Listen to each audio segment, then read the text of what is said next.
भगवद गीता का अध्याय 2, जिसका शीर्षक सांख्य योग है, इसमें 72 श्लोक हैं।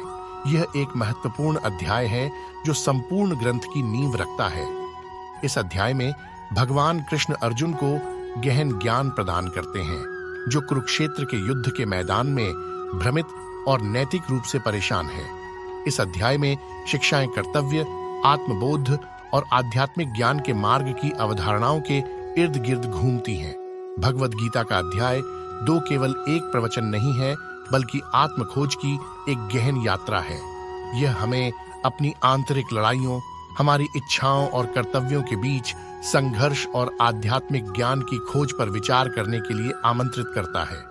अपनी आत्मा की गहराई में हम अक्सर उन सवालों से जूझते हैं जो उस युद्ध के मैदान में अर्जुन को परेशान करते थे। जीवन में हमारा उद्देश्य क्या है? हम अस्तित्व के अशांत जल में कैसे मार्ग प्रशस्त करते हैं?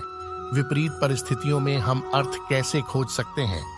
कृष्ण की शिक्षाएं भावनात्मक रूप से प्रतिध्वनित होती हैं, क्योंकि वे हमें अनिश्चितता के अंधेरे के बीच एक मार्गदर्शक प्रकाश प्रदान करती हैं।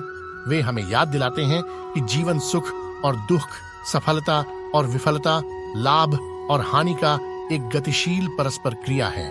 इस द्वंद्व को समता के साथ स्वीकार करके हम दुख से परे जा सकते हैं और शांति पा सकते हैं। अनासक्ति और संभाव, आत्मा के लिए एक जीवन रेखा, वैराग्य और संभाव पर कृष्ण का ज्ञान हमारे दिलों में गहराई तक असर करते हैं। निरंतर परिवर्तन और अप्रत्याशितता से भरी दुनिया में आसक्ति में फंसना आसान है। हम खुद को रिश्तों, संपत्तियों और परिणामों से जोड़ते हैं। केवल तभी दिल का दर्द महसूस करते हैं जब वे अनिवार्य रूप से बदल जाते हैं। फिर भी कृष्ण हमें सिखाते हैं कि सच्ची मुक्ति खुद को आसक्ति के बंधनों से मुक्त करने में है। अनासक्ति का अर्थ उदासीनता नहीं है, बल्कि इसका अर्थ है अपने कार्यों के फल से अछूते रहते हुए अटूट समर्पण के साथ अपने कर्तव्यों का पालन करना। इसका अर्थ है जीवन के उतार चढ़ाव को अनुग्रह और लचीलेपन के साथ स्वीकार करना। हमारे अपने जीवन में यह ज्ञान चुनौतीपूर्ण समय के दौरान सांत्वना प्रदान कर सकता है। जब प्रतिकूल परिस्थितियों का सामना करना पड़ता है, तो हम याद रख सकते हैं कि अर्जुन की तरह हमारे पास सहने की ताकत और उभरने की शक्ति है। हम नियंत्रण की अपनी आवश्यकता को त्याग कर और जीवन के सामने आने पर उसे अपनाकर शांति पा सकते हैं। आत्म साक्षात्कार का योग, आंतरिक सद्भाव का मार्ग। योग के विभिन्न मार्गों पर कृष्ण की शिक्षाएं हमें आंतरिक सद्भाव का एक रोड मैप प्रदान करती हैं। चाहे हम निस्वार्थ कर्म, कर्म योग, भक्ति, भक्ति योग या ज्ञान योग का मार्ग चुने, प्रत्येक मार्ग हमें एक ही गंतव्य की ओर ले जाता है, आत्म साक्षात्कार। ये रास्ते अपने जीवन में गहरे अर्थ तलाशने वालों को भावनात्मक आश्रय प्रदान करते हैं। वे हमें याद दिलाते हैं कि आध्यात्मिकता अनुष्ठानों या मंदिरों तक ही सीमित नहीं है, बल्कि यह जीने का एक तरीका है, हमारे भीतर और आसपास के परमात्मा से जुड़ने का एक तरीका है। यह हमारे दैनिक कार्यों को उद्देश्य और प्रेम से भरने, जीवन को भक्ति के साथ अपनाने और आत्मज्ञान के लिए कदम के रूप में ज्ञान और ज्ञान की तलाश करने का निमंत्रण है। शाश्वत सत्य को अपनाना। जैसे ही हम अध्याय 2 की भावनात्मक गहराई में उतरते हैं, हम खुद को इसके छंदों में बुना हुआ पाते हैं। हमें पता चलता है कि हमारी अपनी दुविधाएं, भय और आकांक्षाएं मार्गदर्शन के लिए अर्जुन की पुकार में प्रतिध्वनित होती हैं। हम सीखते हैं कि हम जिन लड़ाइयों का सामना करते हैं, चाहे आंतरिक हो या बाहरी, उन्हें ज्ञान और आंतरिक शक्ति से दूर किया जा सकता है। यह अध्याय हमें एक स्थायी संदेश देता है। जीवन की नश्वरता को प्रेम से भरे हृदय और ज्ञान से सराबोर मन से अपनाएं।